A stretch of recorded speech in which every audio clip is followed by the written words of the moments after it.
Créé en 2016, le prix de la recherche de la Fondation Rennes récompense une équipe de l'université pour son travail. Objectif de ce prix, mettre en lumière les pépites de laboratoire, souvent méconnues du grand public. Lauréat 2020, l'équipe de Jean-Pierre Bazourot pour le développement de traitements innovants contre Alzheimer.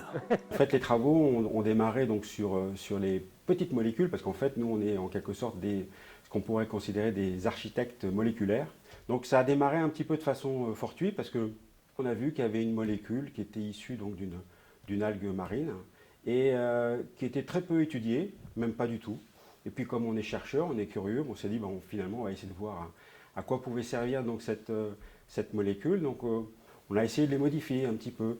Et puis en collaboration avec donc un biologiste que l'on connaît, donc c'est Laurent Meyer, on a commencé donc à faire des tests, des screenings biologiques.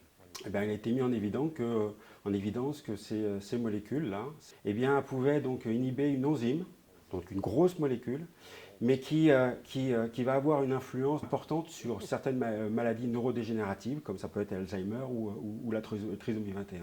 Après un premier brevet déposé en 2006, puis des tests probants sur des souris, cette étude obtient cette année le prix de la recherche. Outre une reconnaissance pour les chercheurs et leur travail, ce prix a pour vocation de démontrer l'impact fort des recherches menées au sein de l'université pour répondre aux défis de notre société. Je considère que le prix de la Fondation, c'est réellement bien dire, voilà, des chimistes, donc des maçons de la matière, ont apporté une contribution significative pour cette pathologie qui est franchement difficile pour les membres de la famille qui sont éventuellement concernés. S'il émerge, je dirais, une molécule réellement d'intérêt au niveau thérapeutique et si ça peut apporter une stabilisation de la maladie, je considère que nous avons rempli correctement notre job.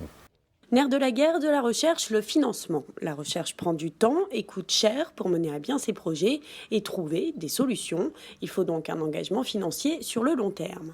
Sur 16 ans, le projet de Jean-Pierre Bazourot en est à 1,4 million d'investissements. Un investissement conséquent et sans lequel rien n'aurait été possible. C'est très très long en fait. La recherche, on voit un peu avec ce qui se passe avec le Covid, où les gens sont très très pressés de trouver donc des traitements.